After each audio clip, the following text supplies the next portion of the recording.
Welcome back guys. Last ವಿಡಿಯೋಸಲ್ಲಿ ನಾವು object oriented ಪ್ರೋಗ್ರಾಮಿಂಗ್ದು ಚಾಲೆಂಜಸ್ನ solve ಮಾಡಿದ್ವು. ಆ 2 ಚಾಲೆಂಜಸ್ ನಾನು ಮಾಡಿದ್ದೀನಿ. ಇನ್ನು 3ನ ನೀವು ಮಾಡಿದ್ದೀರಾ ಅಂತ ಅನ್ಕೋತೀನಿ. ಸ್ವಲ್ಪ ಜನ ಅಂತೂ 3ನೂ ಮಾಡಿ ಎಕ್ಸ್ಟ್ರಾ ಏನೋ ಚಾಟ್ ಜಿಪಿಟಿಗೆ ಕ್ವೆಶ್ಚನ್ ಕೇಳಿ ನೀವೇ ಸಾಲ್ವ್ ಮಾಡಿದ್ದೀರಾ. Very good. ನೀವಿನ್ನ ಮಾಡಿಲ್ಲ ಅಂದರೆ ಡೂ ದ್ಯಾಟ್. ಪ್ರಾಕ್ಟೀಸ್ ಮಾಡಿದಷ್ಟು ಫುಲ್ ಸ್ಟ್ರಾಂಗ್ ಆಗ್ತೀರಾ ಇದರಲ್ಲಿ.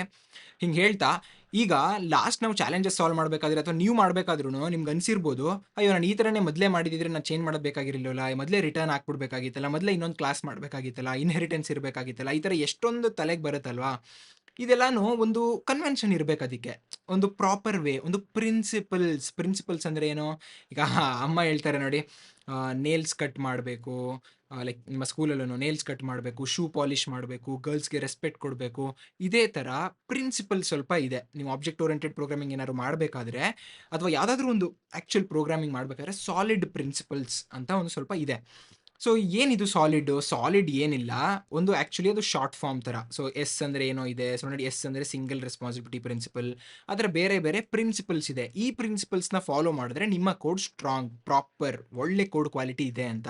ಬಟ್ ಆ್ಯಕ್ಚುಲಿ ಹೇಳ್ತೀನಿ, ಈಗ ಹೆಂಗೆ ನೇಲ್ಸ್ ಕಟ್ ಮಾಡಿ ಅಂತಾರೆ ನೀವು ಮಾಡಲ್ಲ, ಶೂ ಪಾಲಿಷ್ ಮಾಡಿ ಅಂತಾರೆ ಮಾಡಲ್ಲ, ಅದೇ ರೀತಿ ಸಾಲಿಡ್ ಪ್ರಿನ್ಸಿಪಲ್ಸ್ನ ಎಷ್ಟೊಂದು ಕಡೆ ಲೈಕ್ ನಾವು ಅಂದರೆ ಸ್ಟಾರ್ಟಪ್ಸಲ್ಲಿರ್ಬೋದು ಅಥವಾ ನಿಮ್ಮ ಫ್ರೀಲ್ಯಾನ್ಸ್ ಪ್ರಾಜೆಕ್ಟ್ಸಲ್ಲಿ ಅಷ್ಟೆಲ್ಲ ನೋಡ್ಕೊಂಡೆಲ್ಲ ಮಾಡಲ್ಲ. ಬಟ್ MNCಲಿ, ಅದರಲ್ಲೂ ಗೂಗಲ್ ಇಂಥ ಕಂಪ್ನೀಸಲ್ಲಂತೂ ಫುಲ್ ಸ್ಟ್ರಾಂಗ್ ಲಿಂಟಿಂಗ್ ಎಲ್ಲ ಇರುತ್ತೆ. ಸೊ ನೀವು ಆ್ಯಕ್ಚುಲಿ ಪ್ರಾಪರಾಗಿ ಮಾಡಬೇಕು, ಇದನ್ನು ಫಾಲೋ ಮಾಡಬೇಕಂತ ಎಲ್ಲ. Okay, it is good to know. ಇದನ್ನು ತಿಳ್ಕೋಬೇಕು ನೀವು. ಇದನ್ನು ಅಪ್ಲೈ ಮಾಡಿಕೊಂಡೇ ಕುತ್ಕೊಂಡು ಇಂಟರ್ವ್ಯೂವಲ್ಲಿ ಟೈಮ್ ವೇಸ್ಟ್ ಮಾಡಬೇಡಿ. ಅವ್ರು ಹೇಳೋ ತನಕ ಸಾಲಿಡ್ ಎಲ್ಲ ಇರಬೇಕಂದ್ರೆ ಮಾಡಬೇಕಾಗುತ್ತೆ. ಬಟ್ ಅಷ್ಟೆಲ್ಲ ವೇಸ್ಟ್ ಮಾಡಬೇಡಿ. ಬಟ್ ಇದು ನಿಮಗೆ ಗೊತ್ತಿರಬೇಕು. This is how coding has to be. Coding quality, code quality ಅಂದರೆ ಹಿಂಗಿರಬೇಕು. ಓಕೆ, ಅದಕ್ಕೋಸ್ಕರ ನಾನು ಸಾಲಿಡ್ ಪ್ರಿನ್ಸಿಪಲ್ಸ್ನ ಹೇಳ್ಕೊಡ್ತಾ ಇರ್ತೀನಿ. ಸೊ ಸಾಲಿಡ್ ಅಂದರೆ ಏನು ಹೇಳಿ? ನಿಮ್ಮ ಡಿಸಿಪ್ಲಿನ್. ನೋಡಿ, ಎಷ್ಟು ಸಾಲಿಡ್ ಡಿಸಿಪ್ಲಿನ್ ನಿಮಗಿದೆ ಅಂದರೆ ಈ ವಿಡಿಯೋ ತನಕ ನೋಡಿದ್ದೀರಾ. ನೀವು ನೋಡ್ಬೋದು, ಫಸ್ಟ್ ವಿಡಿಯೋಗೆ ಲಕ್ಷಾಂತರ ವ್ಯೂಸ್ ಇರುತ್ತೆ. ಈ ವಿಡಿಯೋಗೆ ನಂಗೆ ಗೊತ್ತಿಲ್ಲ ಎಷ್ಟು ವ್ಯೂಸ್ ಬಂದಿದೆ ಅಂತ. ಓಕೆ, ಸೊ ಇಲ್ಲಿವರೆಗೂ ನೋಡಿದ್ದೀರಾ ಅಂದರೆ ನೀವೇ ಅನ್ಕೋಬಿಡಿ ಎಷ್ಟು ಟಾಪ್ 1 ಟಾಪ್ 5 ಎಷ್ಟು ಪರ್ಸೆಂಟ್ ನೀವೇ ಕ್ಯಾಲ್ಕುಲೇಟ್ ಮಾಡ್ಕೋಬಿಡಿ. ದ್ಯಾಟ್ ಸೆಡ್, ಫಸ್ಟ್ ಏನು ಮಾಡಬೇಕು, ಹೋಗ್ಬಿಟ್ಟು ಕಮೆಂಟ್ ಸೆಕ್ಷನಲ್ಲಿ ಅಟೆಂಡೆನ್ಸ್ ಕೊಟ್ಬಿಟ್ಟು ಬನ್ನಿ ಅಂತ ಹೇಳ್ತೀವಿ. ಸ್ಟಾರ್ಟ್ ಮಾಡೋಣ. The solid principles are 5 guidelines that help us write clean, maintainable and scalable object oriented code. So ನೀವು ಕೋಡ್ ಬರೆದ್ಬಿಟ್ಟು ನೀವೇ ನೋಡ್ಕೊಂಡು ಹೋಗಿ ನೀವೇ ಎಷ್ಟಾದ್ರು ಕಷ್ಟಪಡ್ತೀನಿ ನಾನು ಮುಂದೆ ಏನಾದ್ರು ಚೇಂಜ್ ಮಾಡಬೇಕು ಅಂದರೆ ನೀವು ಹೆಂಗಾದರೂ ಬರ್ಕೊಳ್ಳಿ, ಅದರಲ್ಲೇನು ಪ್ರಾಬ್ಲಮ್ ಇಲ್ಲ. ಬಟ್ ಅದು ಕ್ಲೀನ್ ಆಗಿರಬೇಕು. ನೆಕ್ಸ್ಟ್ ಏನಾದರೂ ಬಗ್ ಬಂದರೆ ಅಥವಾ ಏನಾದರೂ ಹೊಸ ಫೀಚರ್ ಆ್ಯಡ್ ಮಾಡೋಕ್ಕೆ ಈಸಿ ಆಗಬೇಕು. ಆ್ಯಂಡ್ ಸ್ಕೇಲೆಬಲ್ ಇರಬೇಕು, ಅಂದರೆ ಎಕ್ಸ್ಟ್ರಾ ಫೀಚರ್ಸ್ ಹಾಕೋದಿರಲಿ, ಆ್ಯಂಡ್ ಮಲ್ಟಿಪಲ್ ಜನ ಬೇರೆದ್ರ ಮೇಲೆ ವರ್ಕ್ ಮಾಡೋದಿರಲಿ, ಬೇರೆ ಇನ್ನೊಬ್ಬರನ್ನ ನೀವು ಹೈರ್ ಮಾಡ್ಕೊಂಡಾಗ ಅವ್ರಿಗೆ ಕೋಡ್ ಅರ್ಥ ಆಗೋದಿರಲಿ. ಇದೆಲ್ಲ ಇರಬೇಕು ಅಂದರೆ ನೀವು ಸಾಲಿಡ್ ಪ್ರಿನ್ಸಿಪಲ್ಸ್ನ ಮೇಂಟೈನ್ ಮಾಡಬೇಕು. ಆವಾಗಲೇ ಹೇಳ್ದಂಗೆ ಎಷ್ಟೊಂದು ಸ್ಟಾರ್ಟಪ್ಸಲ್ಲಿ ತುಂಬ ಇವೆಲ್ಲ ಅಷ್ಟೊಂದು ಡೀಪಾಗೆಲ್ಲ ಮಾಡಲ್ಲ, ಬಟ್ ಬೇಸಿಕಲಿ ಮಾಡೇ ಮಾಡ್ತಾರೆ ಎಲ್ಲ. ಓಕೆ, ಆ್ಯಂಡ್ MNCಸಲ್ಲಂತೂ ತುಂಬ ಸ್ಟ್ರಿಕ್ಟಾಗಿ ನೋಡ್ಕೋತಾರೆ ಇದೆಲ್ಲ.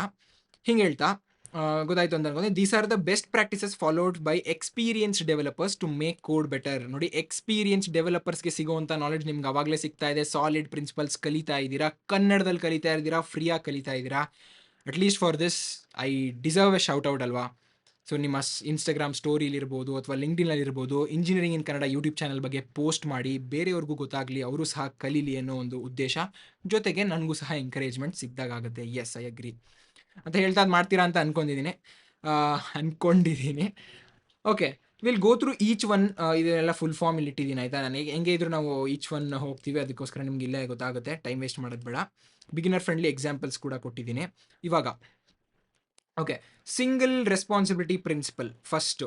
ಇದನ್ನು ನಾನು ಚಾಲೆಂಜ್ ಸಾಲ್ವ್ ಮಾಡಬಾಗಲೂ ಹೇಳಿದ್ದೀನಿ. ಒಂದು ಕ್ಲಾಸ್ ಇದ್ದರೆ ಅದಕ್ಕೆ ಒಂದು ಸಿಂಗಲ್ ರೆಸ್ಪಾನ್ಸಿಬಿಲಿಟಿ ಇರಬೇಕು. ಈಗ ಸ್ಟೂಡೆಂಟ್ ಅಂದರೆ ಒಂದು ಸ್ಟೂಡೆಂಟ್ ರೆಸ್ಪಾನ್ಸಿಬಿಲಿಟಿ ನೋಡ್ಕೋಬೇಕು. ಜನರೇಟ್ ರಿಪೋರ್ಟ್ ಅಂದರೆ ನಾನು ರಿಪೋರ್ಟ್ ಕಾರ್ಡ್ ಜನರೇಟ್ ಮಾಡಿ ರಿಪೋರ್ಟ್ ಜನರೇಟ್ ಮಾಡೋದು ನೋಡ್ಕೋಬೇಕು. ನಾನು ಲಾಸ್ಟ್ ಚಾಲೆಂಜ್ ಬಗ್ಗೆ ಮಾತಾಡ್ತಾ ಇದ್ದೀನಿ, ನೀವು ನೋಡಿಲ್ಲ ಅಂದರೆ ನಿಮ್ಗೆ ಡೌಟ್ ಆಗುತ್ತೆ, ನೋಡ್ಕೊಂಡು ಬನ್ನಿ. ಓಕೆ, ಬಟ್ ಇಲ್ಲೇ ಎಕ್ಸಾಂಪಲು ಸಹ ಇದೆ, ನೋಡ್ಕೊಳ್ಳಿ. ಫಸ್ಟ್ ಡೆಫಿನೇಷನ್ ತಿಳ್ಕೊಳ್ಳೋಣ. A class should have one reason to change. That means a class should do only one job. ಒಂದು ಕ್ಲಾಸ್ದು ಒಂದು ಕೆಲಸ ಇರುತ್ತಷ್ಟೇ. ಸ್ಟೂಡೆಂಟ್ ಅಂದರೆ ಸ್ಟೂಡೆಂಟ್ ಕೆಲಸನ ನೋಡ್ಕೊಳ್ಳುತ್ತದು. ಅಕೌಂಟ್ ಅಂದರೆ ಅಕೌಂಟ್ ಕೆಲಸ ನೋಡ್ಕೊಳ್ಳುತ್ತೆ. ಬ್ಯಾಂಕ್ ಅಂದರೆ ಬ್ಯಾಂಕ್ ಕೆಲಸ ನೋಡ್ಕೊಳ್ಳುತ್ತೆ. ನೀವು ಬ್ಯಾಂಕ್ ಒಳಗಡೆ ಅಕೌಂಟ್ದು ಫಂಕ್ಷನ್ಸ್ ಹಾಕೋದು, ಅಕೌಂಟ್ಸ್ ಮೆಥಡ್ಸ್ ಹಾಕೋದು, ಅಕೌಂಟ್ ಒಳಗಡೆ ಬ್ಯಾಂಕ್ನೇ ಚೇಂಜ್ ಮಾಡೋದು, ಈ ಥರ ಎಲ್ಲ ಮಾಡೋಕ್ಕಾಗಲ್ಲ. ಓಕೆ, ಅದು ಹೆಂಗೆ ಅಂತ ಇಲ್ಲಿ ನಿಮಗೆ ಕೋಡ್ ನೋಡಿದಾಗ ಗೊತ್ತಾಗುತ್ತೆ. ನೋಡಿ, ಸಿಂಗಲ್ ರೆಸ್ಪಾನ್ಸಿಬಿಲಿಟಿ ಪ್ರಿನ್ಸಿಪಲ್. ಎಸ್, ನೆನ್ಪಿಟ್ಕೊಳ್ಳಿ. Okay, class student. ನೋಡಿ, ಇಲ್ಲಿ ಸ್ಟೂಡೆಂಟ್ ಅನ್ನೋ ಕ್ಲಾಸ್ ಕ್ರಿಯೇಟ್ ಮಾಡಿದ್ದಾರೆ. ಇದರಲ್ಲಿ ಕನ್ಸ್ಟ್ರಕ್ಟರ್ ಇದೆ, 2 ಫಂಕ್ಷನ್ ಇದೆ. ಸೇವ್ ಟು ಡೇಟಾಬೇಸ್ ಒಂದು, ಜನರೇಟ್ ರಿಪೋರ್ಟ್ ಕಾರ್ಡ್ ಒಂದು. ಓಕೆ, ಜನರೇಟ್ ರಿಪೋರ್ಟ್ ಕಾರ್ಡ್ ಮತ್ತು ಸೇವ್ ಟು ಡೇಟಾಬೇಸು. ಸ್ಟೂಡೆಂಟ್ ಕೆಲಸ ಏನು? ಸ್ಟೂಡೆಂಟ್ ನೇಮ್ ಚೇಂಜ್ ಮಾಡೋದು, ಸ್ಟೂಡೆಂಟ್ ಮಾರ್ಕ್ಸ್ ಆ್ಯಡ್ ಮಾಡೋದು ಇದೆಲ್ಲ ಅಷ್ಟೇ. ಸ್ಟೂಡೆಂಟೇ ಸೇವ್ ಟು ಡೇಟಾಬೇಸ್ ಮಾಡಬಾರ್ದು, ಸ್ಟೂಡೆಂಟೇ ಜನರೇಟ್ ರಿಪೋರ್ಟ್ ಕಾರ್ಡ್ ಮಾಡಬಾರ್ದು. ಲೈಕ್ ರಿಯಲ್ ವರ್ಲ್ಡಲ್ಲಿ ಸ್ವಲ್ಪ ಆ ಥರ ಆಗ್ಬೋದು, ಬಟ್ ಇಲ್ಲಿ ನೀವು ಸೆಪ್ರೇಟ್ ಮಾಡಬೇಕಾದ್ರೆ ನೋಡಿ, this class is handling both data storage and report generation, too many responsibilities. Student ಕೆಲಸ ಇದ್ದಿದ್ದು ಮಾರ್ಕ್ಸ್ ಎಲ್ಲ ನೋಡ್ಕೊಳ್ಳೋದು ಅಷ್ಟೇ, ಬಟ್ ಇಲ್ಲಿ ಡೇಟಾಬೇಸ್ದು ರೆಸ್ಪಾನ್ಸಿಬಿಲಿಟಿ ಆಗ್ತಾ ಇದ್ದೀರಾ, ರಿಪೋರ್ಟ್ ಕಾರ್ಡ್ದು ರೆಸ್ಪಾನ್ಸಿಬಿಲಿಟಿ ಆಗ್ತಿದ್ದೀರಾ. ಈ ಥರ ಹಾಕಿದಾಗ ಏನಾಗುತ್ತೆ, ಸುಮ್ಮನೆ ನೀವು ಸ್ಟೂಡೆಂಟ್ ಕ್ಲಾಸ್ದು ಕೋಡ್ ಕ್ವಾಲಿಟಿನ ಸ್ವಲ್ಪ ಡೌನ್ ಮಾಡ್ತಾ ಇದ್ದೀರಾ. ಅದಕ್ಕೋಸ್ಕರ ಏನು ಮಾಡಬೇಕು, ಗುಡ್ ಎಕ್ಸಾಂಪಲ್ ನೋಡಿ, ಇಲ್ಲಿ ಸ್ಟೂಡೆಂಟ್ ಕ್ಲಾಸ್ ನಾನು ಹಿಂಗೋ ಮಾಡ್ಕೋತೀನಿ, ಇದೇ ಥರ ಸ್ಟೂಡೆಂಟ್ ಡೇಟಾಬೇಸ್ ಕ್ಲಾಸ್ ಇರುತ್ತೆ, ಫುಲ್ ಡೇಟಾ ಸ್ಟೋರೇಜ್ದೆಲ್ಲ ನೋಡ್ಕೊಳ್ಳೋಕ್ಕೆ ಇನ್ನೊಂದು ಕ್ಲಾಸು. ಹಾಗೆ ರಿಪೋರ್ಟ್ ಜನ್ರೇಷನ್ ನೋಡ್ಕೊಳ್ಳೋಕೆ ನಾವು ರಿಪೋರ್ಟ್ ಕಾರ್ಡ್ ಅಂತ ಮಾಡಿದ್ವಿ ನೋಡಿ ಲಾಸ್ಟ್ ಚಾಲೆಂಜಲ್ಲಿ, ಆ ಥರ ರಿಪೋರ್ಟ್ದೆಲ್ಲ ಜನ್ರೇಷನ್ ನೋಡ್ಕೊಳ್ಳೋಕೆ ಇನ್ನೊಂದು ಕ್ಲಾಸು. ಸೊ ಈ ಕ್ಲಾಸ್ದು ರೆಸ್ಪಾನ್ಸಿಬಿಲಿಟಿ ರಿಪೋರ್ಟ್ ಜನ್ರೇಟ್ ಮಾಡ್ತೀನಿ ನಾನು ಗುರು ಅಷ್ಟೇ. ಈ ಕ್ಲಾಸ್ದು ನಾನು ಡೇಟಾಬೇಸ್ ನೋಡ್ಕೋತೀನಿ, ಈ ಕ್ಲಾಸ್ದು ನಾನು ಸ್ಟೂಡೆಂಟ್ ಡೀಟೇಲ್ಸು ಸ್ಟೂಡೆಂಟ್ ಮೆಥಡ್ಸ್ ನೋಡ್ಕೋತೀನಿ. ವೆರಿ ಸಿಂಪಲ್, ಸಿಂಗಲ್ ರೆಸ್ಪಾನ್ಸಿಬಿಲಿಟಿ ಪ್ರಿನ್ಸಿಪಲ್ನ ಎಷ್ಟು ಈಸಿಯಾಗಿ ಕಲ್ತಿದ್ದೀರಾ ನೋಡಿ. ಇದನ್ನು ನಾನು ಫನಿ ವೇಯಲ್ಲಿ ಇನ್ಸ್ಟಾಗ್ರಾಮ್ ಹ್ಯಾಂಡಲಲ್ಲಿ ಹೇಳ್ಕೊಟ್ಟಿದ್ದೀನಿ. ಇನ್ನೂ ಗೊತ್ತಿಲ್ಲ ಅಂದರೆ ಇಂಜಿನಿಯರಿಂಗ್ ಇನ್ ಕನ್ನಡ ಅಂತ ಇನ್ಸ್ಟಾಗ್ರಾಮಲ್ಲಿ ಸರ್ಚ್ ಮಾಡಿ ಅಕೌಂಟ್ ಸಿಗುತ್ತೆ. Okay, even that you can see. But basically ಅರ್ಥ ಆಯಿತು ಅಂತ ಅನ್ಕೋತೀನಿ. ಒಂದು ಕ್ಲಾಸ್ ಇದ್ದರೆ ಅದಕ್ಕೆ ಸಿಂಗಲ್ ರೆಸ್ಪಾನ್ಸಿಬಿಲಿಟಿ ಇರಬೇಕು, ಆದಷ್ಟು ಕಡಿಮೆ ರೆಸ್ಪಾನ್ಸಿಬಿಲಿಟಿ ಇರಬೇಕು. ಜಾಸ್ತಿ ಹಾಕಿದಷ್ಟು ಕೋಡ್ ಕ್ವಾಲಿಟಿ ಡೌನ್ ಆಗುತ್ತೆ. ಓಕೆ, ಒಂದು ಇದೆಲ್ಲ ನೆಕ್ಸ್ಟ್ ಚಾಲೆಂಜಸ್ ನೀವು ಮಾಡ್ಬೇಕಾದ್ರೆ ನೀವು ಇದನ್ನೆಲ್ಲ ಇಂಪ್ಲಿಮೆಂಟ್ ಮಾಡಬೇಕು, ಸುಮ್ಮನೆ ಹೇಳ್ತಾ ಇಲ್ಲ ಆಯಿತಾ. Okay, next open closed principle. ಇದೇನು ಓಪನ್ ಕ್ಲೋಸ್ಡ್ ಪ್ರಿನ್ಸಿಪಲ್ ಅಂದರೆ ಡೆಫಿನೇಷನ್ ನೋಡೋಣ. ಸಾಫ್ಟ್ವೇರ್ ಎಂಟಿಟೀಸ್, ಕ್ಲಾಸಸ್ ಇರ್ಬೋದು, ಫಂಕ್ಷನ್ಸ್ ಇರ್ಬೋದು, ಇದೆಲ್ಲ ಓಪನ್ ಫಾರ್ ಎಕ್ಸ್ಟೆನ್ಷನ್ ಇರಬೇಕು, ಬಟ್ ಕ್ಲೋಸ್ಡ್ ಫಾರ್ ಮಾಡಿಫಿಕೇಶನ್ ಇರಬೇಕು. ಅಂದರೆ ನೀವು ಯಾವುದಾದ್ರೂ ಒಂದು ಹೊಸ ಫೀಚರ್ ಹಾಕಬೇಕಾದ್ರೆ ನೀವು ಈಸಿಯಾಗಿ ಹಾಕಬೇಕು ಅದನ್ನು, ಬಟ್ ಆ ಇರೋ ಕ್ಲಾಸ್ ಮತ್ತು ಫಂಕ್ಷನ್ನ ನೀವು ಎಡಿಟ್ ಮಾಡಬಾರ್ದು. ಅರ್ಥ ಆಗಲಿಲ್ಲ ಅಂತ ಅನ್ಕೋತೀನಿ. ಓಕೆ, ಸೊ ಇಲ್ಲಿ ಬ್ಯಾಡ್ ಎಕ್ಸಾಂಪಲ್ ಒಂದು ನೋಡೋಣ ನೋಡಿ. ಈಗ ಡಿಸ್ಕೌಂಟ್ ಅನ್ನೋ ಒಂದು ಕ್ಲಾಸ್ ಇದೆ, ಇದರಲ್ಲಿ ಗೆಟ್ ಡಿಸ್ಕೌಂಟ್ ಇದೆ, ಕಸ್ಟಮರ್ ಟೈಪ್ನ ಪ್ಯಾರಾಮೀಟ್ರಾಗಿ ತೊಗೋತಾ ಇದ್ದಾರೆ. ಆ್ಯಂಡ್ ಇಲ್ಲಿ ಚೆಕ್ ಮಾಡ್ತಾ ಇದ್ದಾರೆ, ಕಸ್ಟಮರ್ ಟೈಪ್ ಏನಾದ್ರು ರೆಗ್ಯುಲರ್ ಆದರೆ ಅವ್ನಿಗೆ 10% ಡಿಸ್ಕೌಂಟ್ ಕೊಡಿ, ಪ್ರೀಮಿಯಮ್ ಆದರೆ 20 ಕೊಡಿ, ಈ ಥರ ಏನೋ ಮಾಡ್ತಾ ಇದ್ದಾರೆ. ಈಗ ಹೊಸ ಕಸ್ಟಮರ್ ಬಂದ ಅಂದ್ಕೊಳ್ಳಿ, VIP. ಈಗ ನನ್ನ VIP ಆಗಿ ನೀವು ಕಸ್ಟಮರ್ ಅಂತ ಅಂದ್ಕೊಂಡ್ರೆ ನಿಮ್ಮ ಕಂಪ್ನಿಗೆ, ಆಗ ಇನ್ನೇನು ಮಾಡಬೇಕಾಗುತ್ತೆ, ಈ ಒಂದು ಫಂಕ್ಷನ್, ಈ ಒಂದು ಮೆಥಡ್, ಈ ಒಂದು ಕ್ಲಾಸಲ್ಲಿರೋ ಈ ಒಂದು ಮೆಥಡ್ನ ಮತ್ತೆ ಚೇಂಜ್ ಮಾಡಬೇಕಾಗುತ್ತೆ. ಹೆಂಗೆ, ಇಲ್ಲಿ ಮತ್ತೆ ಎಲಿಫ್ ಹಾಕಿ customer type equal to VIP ಆದರೆ ರಿಟರ್ನ್ 30. ಸೊ ಕ್ಲಾಸ್ನ ಎಡಿಟ್ ಮಾಡಿಬಿಟ್ವು. ಬಟ್ ಈ ಪ್ರಿನ್ಸಿಪಲ್ ಏನು ಹೇಳುತ್ತೆ, the class should be closed for modification. ಅದನ್ನು ಮಾಡಿಫೈ ಮಾಡೋಕ್ಕೆ ನೀವು ಬಿಡಬಾರ್ದು, ಅಂದರೆ ಮಾಡಿಫೈ ಮಾಡಬಾರ್ದು, ಆದಷ್ಟು ಹಂಗೆ ಎಕ್ಸ್ಟೆಂಡ್ ಮಾಡೋಂಗಿರಬೇಕು. ಸೊ ಇದೇ ಎಕ್ಸಾಂಪಲ್ದು ಗುಡ್ ವರ್ಷನ್ ನೋಡೋಣ. ಇವಾಗ ಗುಡ್ ವರ್ಷನ್ ನೋಡಿ, ಡಿಸ್ಕೌಂಟ್ ಅನ್ನೋ ಕ್ಲಾಸ್ ಏನೋ ಇದೆ, ಗೆಟ್ ಡಿಸ್ಕೌಂಟ್ ಅನ್ನೋದು ಏನೂ ಇಲ್ಲ, ಒಂದು ಇಂಪ್ಲಿಮೆಂಟೇಷನ್ ಮಾಡಿದ್ದಾರೆ ಅಷ್ಟೇ, ಅಬ್ಸ್ಟ್ರಾಕ್ಟ್ ಮೆಥಡ್ ಥರ. ಓಕೆ, ನೆಕ್ಸ್ಟ್ ಏನು ಮಾಡ್ತಾರೆ, ರೆಗ್ಯುಲರ್ ಕಸ್ಟಮರು ಈ ಡಿಸ್ಕೌಂಟನ್ನ ಇನ್ಹೆರಿಟ್ ಮಾಡ್ಕೊಳ್ಳುತ್ತೆ. ಸೊ ಇಲ್ಲಿ ಏನೇನು ಮೆಥಡ್ಸ್ ಇತ್ತು ಅದೆಲ್ಲ ಬರುತ್ತೆ. ಸೊ ರೆಗ್ಯುಲರ್ ಕಸ್ಟಮರ್ ಆಬ್ಜೆಕ್ಟ್ ಮೇಲೆ ನೀವೇನಾದರೂ ಗೆಟ್ ಡಿಸ್ಕೌಂಟ್ನ ಕಾಲ್ ಮಾಡಿದ್ರೆ 10 ಇರುತ್ತೆ, ಹಂಗೆ ಪ್ರೀಮಿಯಂ ಕಸ್ಟಮರ್ಗೆ ಮಾಡಿದ್ರೆ 20 ಇರುತ್ತೆ. Very simple. ನಾವು ಎಲ್ಲಿ ಇದನ್ನು ಯೂಸ್ ಮಾಡಿದ್ವು, ಬ್ಯಾಂಕದು ಮಾಡಬೇಕಾದ್ರೆ savings account current account change ಮಾಡಿ ಅಲ್ಲಿಂದ ತೊಗೊಂಡ್ವಲ್ವಾ, ಅಲ್ಲಿ ಹೆಂಗೆ ನಾವು ವಿತ್ಡ್ರಾನ ಚೇಂಜ್ ಮಾಡಿದ್ವು, ಮತ್ತು ಇನ್ನೊಂದೇನೋ ಇಂಟ್ರೆಸ್ಟ್ ಏನೋ ಆ್ಯಡ್ ಮಾಡಿದ್ವು, ಆ ಥರ ಎಲ್ಲ ಏನೋ ಮಾಡಿದ್ವು. ಬಟ್ ಬೇಸಿಕಲಿ ಅಲ್ಲಿ ಈ ಪ್ರಿನ್ಸಿಪಲ್ ನಾವು ಫಾಲೋ ಮಾಡಿದ್ವು, ಗೊತ್ತಿದ್ದೋ ಗೊತ್ತಿಲ್ಲದೇನೋ ಫಾಲೋ ಮಾಡಿದ್ವು, ಗೊತ್ತಿತ್ತು ಆ್ಯಕ್ಚುಲಿ. ಓಕೆ, ಸೊ ಇವಾಗ ಏನಾದ್ರು VIP ಬಂದರೆ ಏನು ಮಾಡ್ತೀರಾ, ಕ್ಲಾಸ್ VIP ಡಿಸ್ಕೌಂಟ್ನ ಇನ್ಹೆರಿಟ್ ಮಾಡುತ್ತೆ, ಅಲ್ಲಿ ಗೆಟ್ ಡಿಸ್ಕೌಂಟ್ ಒಳಗಡೆ 30 ಹಾಕ್ತೀರಾ. ಯಾವುದೇ ಕ್ಲಾಸ್ನು ಮಾಡಿಫೈ ಮಾಡಲಿಲ್ಲ, ಬಟ್ ಫೀಚರ್ ಎಕ್ಸ್ಟೆಂಡ್ ಮಾಡಿದ್ರಿ, ಹೊಸ ಫೀಚರ್ ಆ್ಯಡ್ ಮಾಡಿದ್ರಿ, ಹೊಸ ಒಂದು ಟೈಪ್ನ ಆ್ಯಡ್ ಮಾಡಿದ್ರಿ. ವೆರಿ ಸಿಂಪಲ್, ಅರ್ಥ ಆಯಿತು ಅಂತ ಅನ್ಕೋತೀನಿ. ಇದನ್ನು ನೀವು ಮಾಡಿದಾಗ ಮತ್ತೆ ನಿಮಗೆ ತಲೆ ಒಳಗೆ ಹೋಗುತ್ತೆ. ಬಟ್ ಈ ನೋಟ್ಸ್ನ ನೋಡಿ, ನೋಟ್ಸ್ ಲಿಂಕ್ ಡಿಸ್ಕ್ರಿಪ್ಷನ್ಲಿದೆ, ಈ ನೋಟ್ಸ್ನ ಸಹ ಚೆಕ್ಔಟ್ ಮಾಡಿ. ಓಕೆ, ನೆಕ್ಸ್ಟ್ ಏನಿದೆ, ಲಿಸ್ಕೋ ಸಬ್ಸ್ಟಿಟ್ಯೂಷನ್ ಪ್ರಿನ್ಸಿಪಲ್. ಲಿಸ್ಕೋ ಅನ್ನೋರು ಯಾರು ಅಂತ ಗೊತ್ತಿಲ್ಲ ನಿಜವಾಗ್ಲೂ ನನಗೆ, ಬಟ್ ಲಿಸ್ಕೋ ಸಬ್ಸ್ಟಿಟ್ಯೂಷನ್ ಪ್ರಿನ್ಸಿಪಲ್ ಅಂತ 3ನೇ ಪ್ರಿನ್ಸಿಪಲ್ ಇದು, ಸಾಲಿಡಲ್ಲಿ SOL ಇದು. ಓಕೆ, ಡೆಫಿನೇಷನ್ ನೋಡೋದಾದರೆ, sub classes should be able to replace their parent class without breaking the program. So ಎಲ್ಲೋ ನೀವು ಒಂದು ಲೈಕ್ ಪೇರೆಂಟ್ ಕ್ಲಾಸ್ ಆಬ್ಜೆಕ್ಟ್ ಇಟ್ಟಿರ್ತೀರಾ, ಬಟ್ ಅಲ್ಲಿ ನೀವು ಪೇರೆಂಟ್ ಬದಲು ನೀವು ಚೈಲ್ಡ್ ಹಾಕಿದ್ರು, ಆ ಚೈಲ್ಡ್ ಕ್ಲಾಸ್ ಹಾಕಿದ್ರು ಅದು ವರ್ಕ್ ಆಗಬೇಕು. ನಿಮಗೆ ವರ್ಡಿಂಗ್ಸ್ ಎಲ್ಲ ಅರ್ಥ ಆಗಲಿಲ್ಲ ಅಂದರೆ ವೆರಿ ಸಿಂಪಲ್, ಬ್ಯಾಡ್ ಎಕ್ಸಾಂಪಲ್ಗೆ ಹೋಗೋಣ. ಫಸ್ಟು ಇಲ್ಲಿ ಬರ್ಡ್ ಅನ್ನೋ ಒಂದು ಕ್ಲಾಸ್ ಇದೆ. ಓಕೆ, ಇದಕ್ಕೆ ಫ್ಲೈ ಅನ್ನೋ ಮೆಥಡ್ ಇದೆ, ಅದು ಪ್ರಿಂಟ್ ಫ್ಲೈಯಿಂಗ್ ಅಂತ ಬರುತ್ತೆ. ಅದೇ ಪೆಂಗ್ವಿನ್ ಅನ್ನೋ ಒಂದು ಕ್ಲಾಸ್ ಇದೆ. ಓಕೆ, ಪೆಂಗ್ವಿನ್ ಅನ್ನೋ ಕ್ಲಾಸು ಬರ್ಡಿಂದನೇ ಇದು ಮಾಡ್ತಾ ಇದೆ, ಏನೋ ಇನ್ಹೆರಿಟ್ ಮಾಡ್ತಾ ಇದೆ. ಹಿಂಗೆ ಮಾಡಬೇಕಾದ್ರೆ ಇದಕ್ಕೂ ಫ್ಲೈ ಅಂತ ಇದೆ, ಬಟ್ ಸುಮ್ಮನೆ ನಿಮಗೆ ತೋರ್ಸೋಕ್ಕೆ ಈ ಫ್ಲೈ ಇಲ್ಲ, ನಾಟ್ ಇಂಪ್ಲಿಮೆಂಟೆಡ್ ಅಂತ ಹಾಕಿದ್ದೀನಿ. ಈ ಎರರ್ ಹ್ಯಾಂಡ್ಲಿಂಗಲ್ಲಿ ನಿಮಗೆ ನಾಟ್ ಇಂಪ್ಲಿಮೆಂಟೆಡ್ ಎರರ್ ಅಂದರೆ ಏನು ಇದೆಲ್ಲ ಹೇಳ್ಕೊಡ್ತೀನಿ. ಬಟ್ ಸದ್ಯಕ್ಕೆ ತಿಳ್ಕೊಳ್ಳಿ, ಪೆಂಗ್ವಿನ್ ಆಬ್ಜೆಕ್ಟ್ ಮೇಲೆ ಫ್ಲೈ ಕಾಲ್ ಮಾಡಿದ್ರೆ ಎರರ್ ಬರುತ್ತೆ. ಓಕೆ, ಎರರ್ ಬರುತ್ತೆ. ಈಗ ಈ ಬರ್ಡ್ನ ಎಲ್ಲೋ ಯೂಸ್ ಮಾಡಿರ್ತೀರಾ, ಅಂದರೆ ಬರ್ಡ್ ಡಾಟ್ ಫ್ಲೈ ಅಂತ ಎಲ್ಲೋ ಮಾಡಿರ್ತೀರಾ. ನೀವು ಬರ್ಡ್ ಜಾಗಕ್ಕೆ ಪೆಂಗ್ವಿನ್ ಹಾಕಿದ್ರೆ ಎರರ್ ಬರುತ್ತಲ್ವಾ? ಎರರ್ ಬಂದರೆ ಅದೇನು, ನೀವು ಒಂದು ಪೇರೆಂಟ್ ಕ್ಲಾಸ್ ಜಾಗಕ್ಕೆ ಚೈಲ್ಡ್ ಕ್ಲಾಸ್ ಹಾಕಿದಾಗ ಅದು ಎರರ್ ಕೊಡ್ತಾ ಇದೆ ಅಂತ. ತುಂಬಾ ಸಿಂಪಲ್ಲು, ಇದನ್ನು ಅರ್ಥ ಮಾಡ್ಕೊಳ್ಳಿ. ನಿಮಗೆ ಲೈಕ್ ಇಲ್ಲಿ ಬರ್ಡ್ ಪೆಂಗ್ವಿನ್ ತಗೊಂಡಿರೋದ್ರಿಂದ ಸ್ವಲ್ಪ ಕನ್ಫ್ಯೂಸ್ ಆಗ್ಬೋದು, ಬಟ್ ತಿಳ್ಕೊಳ್ಳಿ, ಈ ಬರ್ಡ್ ಡಾಟ್ ಫ್ಲೈ ಅಂತ ನಾನು ಎಲ್ಲೋ ಮಾಡಿರ್ತೀನಿ. ಆ ಬರ್ಡ್ ಜಾಗಕ್ಕೆ BIRDನ ರಿಮೂವ್ ಮಾಡಿಬಿಟ್ಟು ಪೆಂಗ್ವಿನ್ ಅಂತ ಹಾಕೋತೀನಿ ಅಂತ ಅನ್ಕೊಳ್ಳಿ, ಪೆಂಗ್ವಿನ್ ಆಬ್ಜೆಕ್ಟ್ನ. ಪೆಂಗ್ವಿನ್ ಡಾಟ್ ಫ್ಲೈ ಅಂದರೆ ಎರರ್ ಬಂದ್ಬಿಡುತ್ತೆ. ಹಂಗೆ ಎರರ್ ಬರಬಾರ್ದು. That is what this principle says. Sub classes parent ಕ್ಲಾಸ್ನ ರಿಪ್ಲೇಸ್ ಮಾಡೋಷ್ಟು ಸ್ಟ್ರಾಂಗ್ ಇರಬೇಕು. ಅರ್ಥ ಆಯ್ತಾ? ಅರ್ಥ ಆಗಿರಲೇಬೇಕು.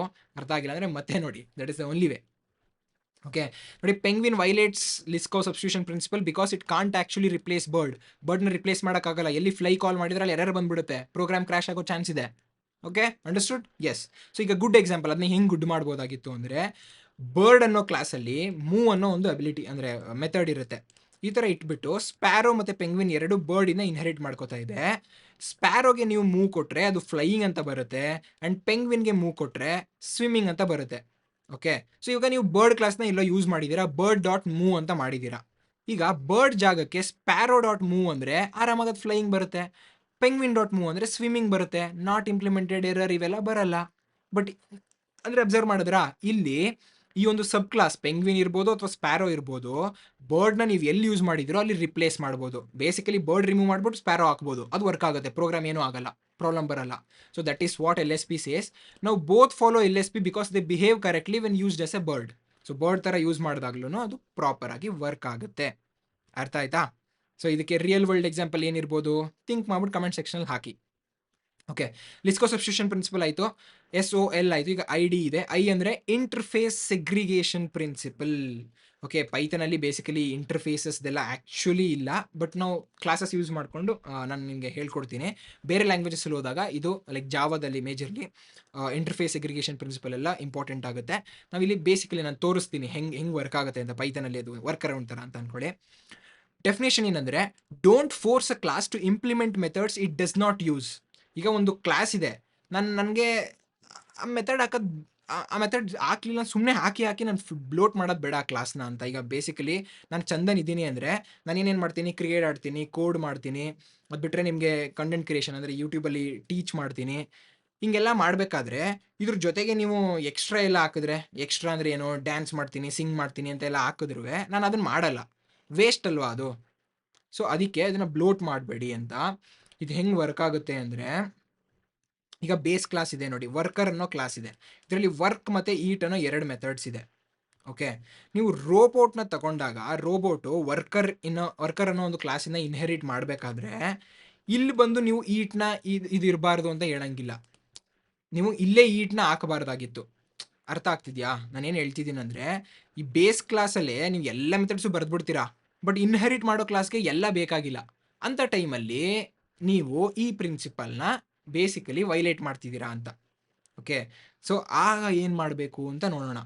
ನೋಡಿ, ರೋಬೋಟ್ಗೆ ಈಟ್ ಅನ್ನೋದು ಇರಬಾರ್ದಾಗಿತ್ತು. ರೋಬೋಟ್ ಈಟ್ ತಿನ್ನಲ್ಲ ರೋಬೋಟು ನಮ್ಮ ಥರ. ಅಂದರೆ ಹಂಗೆ ನಾನು ಡ್ಯಾನ್ಸ್ ಮಾಡಲ್ಲ ನೋಡಿ, ಆ ಥರ ಅಂತ ಅಂದ್ಕೊಳ್ಳಿ. ಓಕೆ, ಅರ್ಥ ಆಗಿದೆ ಅಂತ ಅನ್ಕೋತೀನಿ. ಏನು ಎಕ್ಸ್ಟ್ರಾ ಹೇಳಿದ್ರೆ ನಮಗೆ ಮತ್ತೆ ಕನ್ಫ್ಯೂಸ್ ಮಾಡ್ತಿರ್ತೀನಿ. ಗುಡ್ ಎಕ್ಸಾಂಪಲ್ ನೋಡೋಣ. ಈಗ ಹ್ಯೂಮನ್ನು ಥಿಂಕು ಮಾಡ್ಬೋದು, ವರ್ಕು ಮಾಡ್ಬೋದು. ಸೊ ಎರಡು ಕ್ಲಾಸ್ ಮಾಡ್ಕೋತೀನಿ, ವರ್ಕಬಲ್, ಈಟೇಬಲ್ ಅಂತ. ನೋಡಿ, ಸೆಗ್ರಿಗೇಟ್ ಮಾಡ್ತಾ ಇದ್ದೀನಿ, ಇಂಟರ್ಫೇಸ್ ಸೆಗ್ರಿಗೇಷನ್. ಸೊ ಈ ಒಂದು ಕ್ಲಾಸ್ ಏನು ಮಾಡುತ್ತೆ, ಇಷ್ಟು ಮಾತ್ರ ಮಾಡುತ್ತೆ, ಇದು ಇಷ್ಟು ಮಾತ್ರ ಮಾಡುತ್ತೆ. ಹ್ಯೂಮನ್ಗೆ ಎರಡರಿಂದನೂ ಇನ್ಹೆರಿಟ್ ಮಾಡ್ಕೋತೀನಿ, ಬಟ್ ರೋಬೋಟ್ಗೆ ಬರೀ ವರ್ಕಬಲಿಂದ ಇನ್ಹೆರಿಟ್ ಮಾಡ್ಕೋತೀನಿ. ಆಗ ಇದಕ್ಕೆ ಈಟ್ ಅನ್ನೋ ಒಂದು ಫಂಕ್ಷನ್ ಬರಲ್ಲ. ತುಂಬ ಸಿಂಪಲ್ ಅಲ್ವಾ? ಅರ್ಥ ಆಗ್ತಿದೆ? ಎಷ್ಟು ಕ್ಲೀನ್ ಕೋಡ್ ಆಗ್ತಾ ಇದೆ, ಎಷ್ಟು ಅರ್ಥ ಆಗ್ತಾ ಇದೆ ನೋಡಿ. ಹ್ಯೂಮನ್, ವರ್ಕಬಲ್, ಈಟೇಬಲ್ ಹೆಂಗೆ ಬರ್ತಿದ್ದೀವಿ ನೋಡಿ ಈ ಕ್ಲಾಸ್ ನೇಮ್ಸ್ನ.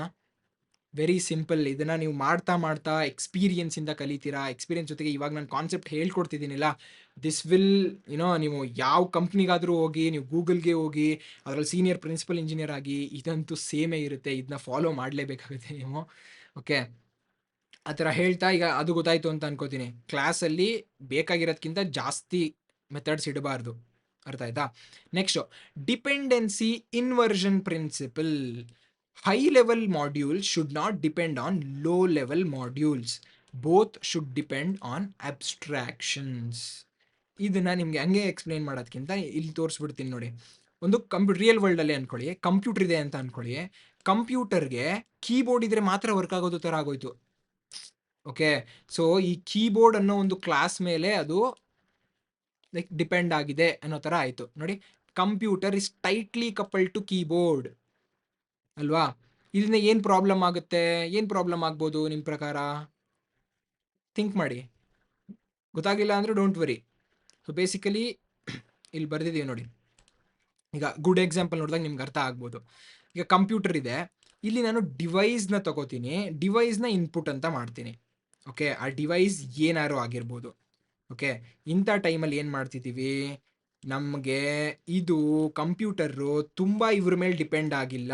ಆ ಡಿವೈಸ್ ಕೀಬೋರ್ಡ್ ಆಗಿರ್ಬೋದು, ಮೌಸ್ ಆಗಿರ್ಬೋದು, ಒಂದು ಡಿವೈಸ್ ಮೇಲೆ ಡಿಪೆಂಡ್ ಆಗಿದೆ. ಅರ್ಥ ಆಗ್ತಿದೆಯಾ? ಸೊ ಇಲ್ಲಿ ಇವಾಗ ನಾನು ಡಿವೈಸ್‌ನ ತಗೋತೀನಿ, ಕೀಬೋರ್ಡ್ ಮತ್ತು ಕೀಬೋರ್ಡ್ ಅಥವಾ ಮೌಸ್ ಬದಲು. ಸೊ ಇಲ್ಲಿ ಏನಕ್ಕೆ ಇದು ಗುಡ್ ಎಕ್ಸಾಂಪಲ್ ಅಂತ ನೀವು ತಿಳ್ಕೊಳ್ಳೋದಾದರೆ ನೋಡಿ, computer depends on abstraction and you can switch the input device easily. ನಾನು ಅವಾಗಲೇ ಹೇಳ್ದಂಗೆ, ಇವಾಗಲೂ ಇನ್ನೂ ಅರ್ಥ ಆಗಿಲ್ಲ ಅಂದರೆ ನಿಮಗೆ ಜಸ್ಟ್ ಟು ಸಮ್ಮರೈಸ್, ಇಲ್ಲಿ ಕಂಪ್ಯೂಟರ್ಗೆ ನೀವು ಕೀಬೋರ್ಡೇ ತಗೋಬೇಕು ಅಂತ ಹೇಳ್ಬಿಡ್ತಾ ಇದ್ದೀರಾ. ಆಗ ನೀವು ಹಾರ್ಡ್ ಕೋಡ್ ಮಾಡ್ದಂಗೆ ಆಗೋಯ್ತು. ಈಗ ಡಿಪೆಂಡ್ ಆಗ್ತಿದೆ ಕಂಪ್ಯೂಟರು ಕೀಬೋರ್ಡ್ ಅನ್ನೋ ಒಂದು ಟೂಲ್ ಮೇಲೆ ಡಿಪೆಂಡ್ ಆಗ್ತಿದೆ. ಒಂದು ರಿಯಲಲ್ಲಿ ಅಂದ್ಕೊಂಡ್ರೆ ಕಂಪ್ಯೂಟರ್ಗೆ ಕೀಬೋರ್ಡ್ ಕನೆಕ್ಟ್ ಮಾಡಲಿಲ್ಲ ಅಂದರೆ ಅದು ವರ್ಕೇ ಆಗಲ್ಲ ಅನ್ನೋ ಥರ. But work ಆಗುತ್ತಲ್ವಾ? ಕೀಬೋರ್ಡ್ ಇಲ್ಲ ಅಂದರೆ ವರ್ಕ್ ಆಗುತ್ತೆ. ಇವಾಗ ನೋಡಿ, ಕೀಬೋರ್ಡ್ ಇಲ್ಲಿದೆ. ಫಾರ್ ಎಕ್ಸಾಂಪಲ್ ಕೀಬೋರ್ಡ್ನ ತೆಗ್ದಾಕ್ತೀನಿ ಅಂತ ಅಂದರೂ ವರ್ಕ್ ಆಗುತ್ತೆ. ಓಕೆ. ನಾನೇನು ನೋಡಿ, ಈ ಒಂದು ವಿಡಿಯೋದಲ್ಲಿ ನಾನು ಕೀಬೋರ್ಡ್ ಎಲ್ಲೂ ಯೂಸೇ ಮಾಡಿಲ್ಲ, ಬರೀ ಮೌಸ್ ಯೂಸ್ ಮಾಡಿದ್ದೀನಿ. ಕೀಬೋರ್ಡ್ ಬೇಕಾಗಿರಲಿಲ್ಲ. ಬಟ್ ಟೈಟ್ಲಿ ಕಪಲ್ ಮಾಡಿಬಿಟ್ರೆ ಅದು ಇರಲೇಬೇಕು ಅನ್ನೋ ಥರ ಆಗ್ಬಿಡುತ್ತೆ. ಓಕೆ. ಅಷ್ಟೇ. ಇದು ನಿಮಗೆ ಒಂದು ಸ್ವಲ್ಪ ಈ ಲೆವೆಲಲ್ಲಿ ಥಿಂಕ್ ಮಾಡಿ ನಿಮಗೆ ಅರ್ಥ ಆಗುತ್ತೆ. ಬಟ್ ಗುಡ್ ಎಕ್ಸಾಂಪಲಲ್ಲಿ ನೋಡಿ, ನಾನು ಕಂಪ್ಯೂಟರ್ಗೆ ಇನ್ಪುಟ್ ಡಿವೈಸ್‌ನ ತಗೋತೀನಿ. ಇನ್ಪುಟ್ ಡಿವೈಸ್ ಒಂದು ಅಬ್ಸ್ಟ್ರಾಕ್ಷನ್. ಆ ಇನ್ಪುಟ್ ಡಿವೈಸ್ ಕೀಬೋರ್ಡ್ ಆಗಿರ್ಬೋದು, ಮೌಸ್ ಆಗಿರ್ಬೋದು, ಏನಾದರೂ ಆಗಿರ್ಬೋದಲ್ವಾ? ಓಕೆ. ನಾನಿಲ್ಲಿ ನನ್ ಅಂತ ತಗೊಂಡು ಅದು ಇಲ್ಲದೇನೂ ಇಲ್ದಂಗೆ ಮಾಡ್ಬೋದು. ಓಕೆ. ಬಟ್ ಬೇಸಿಕಲಿ ಆ ಒಂದು ಮಾಡ್ಯೂಲು, ಪೇರೆಂಟ್ ಮಾಡ್ಯೂಲ್ ಅಂತ ಅನ್ಕೊಳ್ಳಿ. ಕಂಪ್ಯೂಟರ್ ಪೇರೆಂಟ್ ಅನ್ನೋದಕ್ಕಿಂತ ಇದೇನೋ ಒಂದು ಹೊಸ ಚೆನ್ನಾಗಿರೋ ವರ್ಡ್ ಇತ್ತಿಲ್ಲಿ. ಹೈ ಲೆವೆಲ್ ಮಾಡ್ಯೂಲಾ? ಹೈ ಲೆವೆಲ್ ಮಾಡ್ಯೂಲಾ? ಅದು ಲೋ ಲೆವೆಲ್ ಮಾಡ್ಯೂಲಾ? High level. So computer high level module. Okay. ಇದು ಒಂದು ಕೀಬೋರ್ಡ್ ಅಥವಾ ಮೌಸ್ ಮೇಲೆ ಡಿಪೆಂಡ್ ಆಗಬಾರ್ದು. ಜಸ್ಟ್ ಒಂದು ಇನ್ಪುಟ್ ಡಿವೈಸ್ ಮೇಲೆ ಡಿಪೆಂಡ್ ಆದರೆ ಅದು ಏನಾದರೂ ಅದೊಂದು ಅಬ್ಸ್ಟ್ರಾಕ್ಷನ್ ಕೊಡುತ್ತೆ. ಒಳಗಡೆ ಏನಾದರೂ ಒಂದು ಡಿವೈಸ್ ಇರ್ಬೋದು. ಸೊ ಅರ್ಥ ಆಯಿತು ಅಂತ ಅನ್ಕೊತೀನಿ. Dependency inversion principle. So higher ಲೆವೆಲಲ್ಲಿರೋ ಒಂದು ಮಾಡ್ಯೂಲು ಲೋವರ್ ಲೆವೆಲ್ ಮೇಲೆ ಡಿಪೆಂಡ್ ಆಗಬಾರ್ದು. ಟೈಟ್ಲಿ ಕಪಲ್ ಮಾಡಬಾರ್ದು, ಲೂಸ್ ಮಾಡಿ ಅಬ್ಸ್ಟ್ರಾಕ್ಷನ್ ಇಡಿ, ಆ ಥರ ಹೇಳ್ತಾ ಇದ್ದಾರೆ. ಇದ್ರ ಮೇಲೆ ನೀವು ಚಾಟ್ ಜಿಪಿಟಿಗೆ ಆ್ಯಕ್ಚುಲಿ ಕೇಳಿ, ಡಿಪೆಂಡೆನ್ಸಿ ಇನ್ವರ್ಷನ್ ಪ್ರಿನ್ಸಿಪಲ್ದು ಸ್ವಲ್ಪ ಐಡಿಯಾಸ್ ಕೊಡು ಅಥವಾ ಇನ್ನೊಂದು ಸ್ವಲ್ಪ ಎಕ್ಸ್ಪ್ಲೇನ್ ಮಾಡು ಅಂತ. ಯಾಕಂದರೆ ಲೈಕ್ ನಾನು ಎಷ್ಟೇ ಎಕ್ಸ್ಪ್ಲೇನ್ ಮಾಡಿದ್ರು ಇದು ಒಂಥರ ಹೆಂಗೆ ಅಂದರೆ ಅನಿಸುತ್ತೆ, ಫೀಲಿಂಗ್ ಬರುತ್ತೆ, ಆ ಥರ ಬರಬೇಕು. ಸೊ ನೀವು ಆದಷ್ಟು ಟ್ರೈ ಔಟ್ ಮಾಡಿ, ಪ್ರಾಕ್ಟೀಸ್ ಮಾಡಿ ಸಾಲ್ವ್ ಮಾಡಿದಾಗ ನಿಮಗೆ ಈಸಿಯಾಗಿ ಅರ್ಥ ಆಗುತ್ತೆ. ಓಕೆ. ಇಲ್ಲೊಂದು ಸಮ್ಮರಿ ಟೇಬಲ್ ಇದೆ. ಈಗ ನಾವು ಸಾಲಿಡ್ ಪ್ರಿನ್ಸಿಪಲ್ಸ್ ಕಲ್ತ್ಕೊಂಡ್ವೋ ಅಲ್ವಾ, ಏನೇನು ಅಂತ. ಫಸ್ಟ್ ಏನು, ಸಿಂಗಲ್ ರೆಸ್ಪಾನ್ಸಿಬಿಲಿಟಿ ಪ್ರಿನ್ಸಿಪಲ್ಲು. ಒಂದು ಕ್ಲಾಸ್ಗೆ ಒಂದೇ ಜಾಬ್ ಇರಬೇಕು. ಓಕೆ. ಅಂದರೆ ಒಂದೇ ಆದಷ್ಟು ಕಡಿಮೆ ರೆಸ್ಪಾನ್ಸಿಬಿಲಿಟಿ ಇರಬೇಕು. ನೆಕ್ಸ್ಟು ಇಲ್ಲಿ ಎಕ್ಸಾಂಪಲ್ ಟಿಪ್ ಏನು, ಸೇವ್ ಲಾಜಿಕ್, ಡಿಸ್ಪ್ಲೇ ಲಾಜಿಕ್, ಇದೆಲ್ಲ ನೀವು ನೋಡ್ಕೊಳ್ಳಿ. ಬಟ್ ಬೇಸಿಕಲಿ ನೆಕ್ಸ್ಟ್ ಏನಿತ್ತು, open closed principle. Extend don't modify. ನೀವು ಫೀಚರ್ ಹಾಕಬೇಕು ಅಂದರೆ ಎಕ್ಸ್ಟ್ರಾ ಕ್ಲಾಸ್ ಹಾಕೊಳ್ಳಿ, ಬಟ್ ಆ ಕ್ಲಾಸ್ನೇ ಮಾಡಿಫೈ ಮಾಡಂಗಿರಬಾರ್ದು. ಎಕ್ಸ್ಟ್ರಾ ಫಂಕ್ಷನ್ ಹಾಕೊಳ್ಳಿ, ಆ ಫಂಕ್ಷನ್ನೇ ಮಾಡಿಫೈ ಮಾಡಂಗಿರಬಾರ್ದು. ಅರ್ಥ ಆಯ್ತಾ? Next Liskov substitution principle. Sub classes must replace parents. Bird ಇದ್ದರೆ ಬರ್ಡ್ ಜಾಗಕ್ಕೆ ಪೆಂಗ್ವಿನ್ ಹಾಕಿದ್ರೆ ಅದು ವರ್ಕ್ ಆಗಬೇಕು, ಎರರ್ ಕೊಡಬಾರ್ದು. ಓಕೆ. ನೆಕ್ಸ್ಟು LSPನ ESPನ ಇಂಟರ್ಫೇಸ್ ಸೆಗ್ರಿಗೇಷನ್ ಪ್ರಿನ್ಸಿಪಲ್.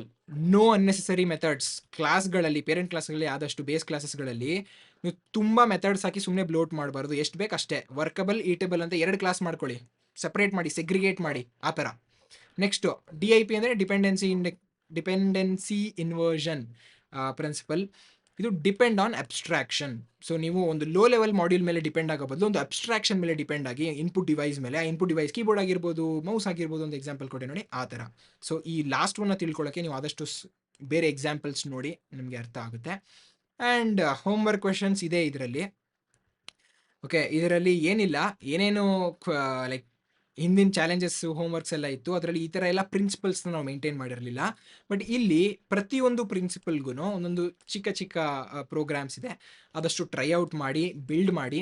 ಇದನ್ನ ನಾನು ಮಾಡ್ಕೊಂಡು ಕೂತ್ಕೊಂಡ್ರೆ ಸುಮ್ಮನೆ ಟೈಮ್ ವೇಸ್ಟ್ ಆಗುತ್ತೆ. ನೀವು ಇಲ್ಲಿವರೆಗೂ ನೋಡ್ತಿದ್ದೀರಾ ವೀಡಿಯೋಸ್‌ನ ಅಂದರೆ ನಿಮ್ಗೆ ಅರ್ಥ ಆಗಿರುತ್ತೆ ಆ್ಯಂಡ್ ನೀವು ಇಂಟ್ರೆಸ್ಟ್ ತೋರಿಸ್ತಾ ಇದ್ದೀರಾ. ತುಂಬಾ ಎಂಕರೇಜ್ ಇದ್ದೀರಾ, ಮೋಟಿವೇಟೆಡ್ ಇದ್ದೀರಾ ಆ್ಯಂಡ್ ನಿಮ್ಮ ಡಿಸಿಪ್ಲಿನ್ ಸಾಲಿಡ್ ಆಗೇ ಇದೆ ಅಂತ ಅನ್ಕೊಂತೀನಿ. ಈ ಹೋಮ್‌ವರ್ಕ್‌ನ ಸಾಲ್ವ್ ಮಾಡಿಬಿಟ್ಟು ಸಾಲಿಡ್ ಪ್ರಿನ್ಸಿಪಲ್ಸ್ ಕಲಿತೆ ಅಂತ ಲಿಂಕ್ಡ್ಇನ್ನಲ್ಲೂ ಸಹ ಪೋಸ್ಟ್ ಮಾಡಿ. Building in public.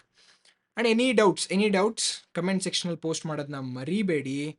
ಇಲ್ಲಿವರೆಗೂ ನೋಡಿದ್ದೀರಾ ಅಂದರೆ ವಿಡಿಯೋ ಇಷ್ಟ ಆಗಿರುತ್ತೆ ಆ್ಯಂಡ್ ಏನಾದರೂ ಒಂದು ಕಲ್ತಿರ್ತೀರಾ. ಅದಕ್ಕೋಸ್ಕರನಾದರೂ ವಿಡಿಯೋನ ಲೈಕ್ ಮಾಡಿ ಅಂತ ಹೇಳ್ತಾ ನೆಕ್ಸ್ಟ್ ವಿಡಿಯೋದಲ್ಲಿ ಸಿಗೋಣ. Until then take care.